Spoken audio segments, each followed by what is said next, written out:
আঁচিল শুধু যে আপনার বিরক্তিকর একটি ব্যাপার সেটি কিন্তু নয়। আঁচিল কিন্তু পাশাপাশি আপনার ত্বকের স্থায়ী ক্ষতি করে থাকে। দর্শক, আমি ডাক্তার অমিত কুমার পাল। আর আজকে আপনাদের সঙ্গে কথা বলবো এই যে আঁচিল, বিভিন্ন ধরনের আঁচিল রয়েছে, সেই বিভিন্ন ধরনের আঁচিলের যে হোমিওপ্যাথিক চিকিৎসা রয়েছে এবং তার যে হোমিওপ্যাথিক মেডিসিন রয়েছে সেটি সম্পর্কে। দর্শক, আমার ভিডিওটিকে না টেনে আপনি শেষ পর্যন্ত দেখুন, কারণ এই ভিডিওটি কিন্তু খুব ইনফরমেশনাল হতে যাচ্ছে। দর্শক, আপনি যদি আমার ইউটিউব চ্যানেলটিকে সাবস্ক্রাইব না করে থাকেন তাহলে অবশ্যই আমার ইউটিউব চ্যানেলটিকে সাবস্ক্রাইব করবেন।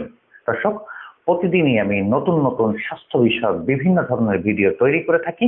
আপনাদেরকে হোমিওপ্যাথিক স্বাস্থ্য সেবার বিভিন্ন ব্যাপার সম্পর্কে জানানোর চেষ্টা করি, বিভিন্ন বিষয় সম্পর্কে আপনাদের সঙ্গে কথা বলার চেষ্টা করি। তাই অবশ্যই আমার ইউটিউব চ্যানেলের সাথে থাকবেন। দর্শক, প্রথমে জেনে নিই এই যে আঁচিলের সমস্যাগুলো আমাদের হয়ে থাকে, ঠিক এই আঁচিলের সমস্যাগুলো আসলে ঠিক কেন হয়ে থাকে।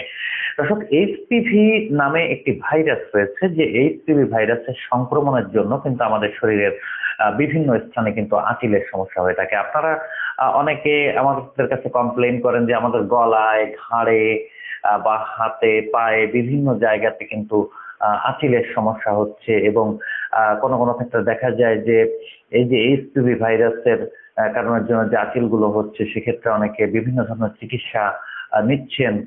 কোনো কোনো ক্ষেত্রে তারা লেজার সার্জারি করছেন, তাতেও কিন্তু তারা সেই আঁচিল থেকে মুক্ত হচ্ছেন না। পরবর্তীতে কিন্তু সেই আঁচিলটি আবারও অনেক সময় দেখা যাচ্ছে। এক্ষেত্রে হোমিওপ্যাথিক একটি কার্যকরী চিকিৎসা আপনার হতে পারে যদি আঁচিলের সমস্ত লক্ষণগুলোকে নিয়ে সেটিকে পর্যবেক্ষণ করে, তার কেস স্টাডি করে, যদি রেপার্টরাইজ করে যদি মেডিসিন সিলেক্ট করা হয়, সেক্ষেত্রে কিন্তু আসলে এই হোমিওপ্যাথিক চিকিৎসা পদ্ধতিতে কিন্তু আঁচিল থেকে সহজেই মুক্ত হওয়া যায়। কে আপনাদের সঙ্গে কথা বলবো এই যে আঁচিলের সমস্যার কার্যকরী হোমিওপ্যাথিক মেডিসিন সম্পর্কে। এবং এই যে হোমিওপ্যাথিক মেডিসিন সম্পর্কে আমি বলতে যাচ্ছি, মাদার টিনচার মেডিসিনটি যদি আপনারা লক্ষণ অনুযায়ী ব্যবহার করতে পারেন, সেক্ষেত্রে কিন্তু আঁচিলের সমস্যা থেকে খুব সহজে সুস্থ হয়ে যাওয়া সম্ভব। কোনো কোনো ক্ষেত্রে দেখা যায় যে আঁচিলের উপরে ঠিক ফুলকপির মতন অনেকগুলো মুখ তৈরি হয়েছে এবং আঁচিলের আকারে বড় রয়েছে। কোনো কোনো ক্ষেত্রে দেখা যাচ্ছে সেটি ফেটে পড়ছে। কখনো কখনো আঁচিল থেকে রক্তপাত হচ্ছে, আঁচিলের উপরে চুলকাচ্ছে। সেটিতে যখন আপনি চুলকাচ্ছেন তখন সেখান থেকে খোসার মতো উঠে যাচ্ছে। এক্ষেত্রে এই সমস্ত যে আঁচিলগুলো রয়েছে, এই সমস্ত আঁচিলগুলোর ক্ষেত্রে কিন্তু আপনি থুজা মাদার টিনচার নামের যে হোমিওপ্যাথিক মেডিসিনটি আপনার স্ক্রিনে লক্ষ্য করবেন, থুজা মাদার টিনচার নামের এই যে হোমিওপ্যাথিক মেডিসিনটি রয়েছে, এই হোমিওপ্যাথিক মেডিসিনটি কিন্তু আমি যে লক্ষণগুলো বলেছি লক্ষণ অনুযায়ী কিন্তু ব্যবহার করা হয়।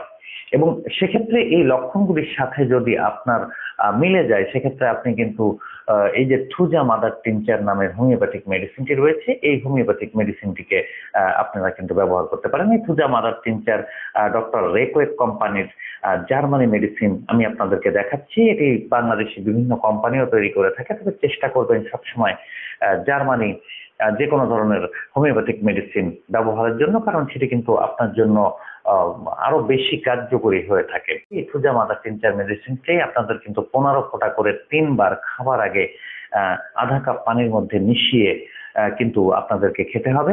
3 বার খাবার আগে আধা কাপ পানির মধ্যে 15 ফোঁটা করে মিশিয়ে আপনাদের কিন্তু 1 মাস পর্যন্ত খেতে হবে। এভাবে 1 মাস পর্যন্ত আপনারা যদি এই মেডিসিনটিকে ব্যবহার করতে পারেন তাহলে কিন্তু আঁচিলের পরিমাণ ধীরে ধীরে আসলে কমে যাবে। যে থুজা মাদার টিনচার মেডিসিনটি বলছি, এটির সাথে সাথে আপনাদের কিন্তু আরো একটি হোমিওপ্যাথিক মেডিসিন নিতে হবে। সেটি হচ্ছে এসবিএল কোম্পানি, ইন্ডিয়ান এসবিএল কোম্পানির থুজা ক্রিম। এই থুজা ক্রিম আপনারা স্ক্রিনে দেখতে পাচ্ছেন।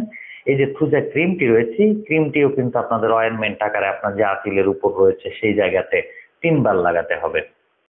দর্শক, একটি বিষয় আপনাদেরকে বলতে চাই, সেটি হচ্ছে হোমিওপ্যাথিক হচ্ছে একটি লাক্ষণিক চিকিৎসা এবং এখানে রোগ লক্ষণ কিন্তু অত্যন্ত গুরুত্বপূর্ণ একটি বিষয়। একটি ছোট্ট লক্ষণ যদি পার্থক্য হয়ে যায় তাহলে কিন্তু ওষুধের যে যে ওষুধটি আপনার জন্য নির্বাচন করা হবে সেই ওষুধটিও কিন্তু আসলে বদলে যায়। দর্শক, আপনার যদি আমার ভিডিওটিকে ভালো লেগে থাকে তাহলে অবশ্যই আমার ভিডিওটিকে লাইক করবেন, কমেন্ট করবেন এবং বন্ধুদের সাথে শেয়ার করতে ভুলবেন না। দর্শক, আমি প্রতিদিন নতুন নতুন স্বাস্থ্য বিষয়ক হোমিওপ্যাথিক চিকিৎসা সম্পর্কিত নানা ধরনের ভিডিও তৈরি করে থাকি। তাই অবশ্যই আমার ইউটিউব চ্যানেলটিকে সাবস্ক্রাইব করে বেল বাটনে ক্লিক করে আমার ইউটিউব চ্যানেলের সাথে থাকবেন। দর্শক, একটি বিষয় বলি, সেটি হচ্ছে সকল ধরনের রোগ মুক্তি কিন্তু মহান সৃষ্টিকর্তার উপর নির্ভর করে। তাই সৃষ্টিকর্তার উপর আস্থা রেখে আপনি যদি চিকিৎসা সেবা নেন, তাহলে সেক্ষেত্রে কিন্তু আপনি ধীরে ধীরে আসলে রোগ থেকে মুক্ত হতে পারবেন। দর্শক, আমি আমার চেম্বারের পাশাপাশি কিন্তু অনলাইনেও কনসালটেশন করে কুরিয়ারে দেশের বিভিন্ন জায়গাতে কিন্তু ওষুধ পাঠিয়ে থাকি।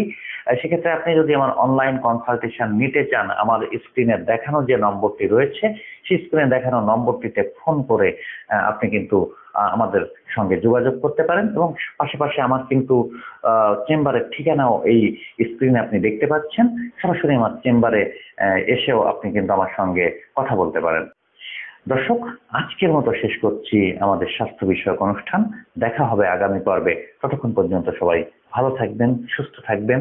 সবার জন্য অনেক অনেক শুভকামনা।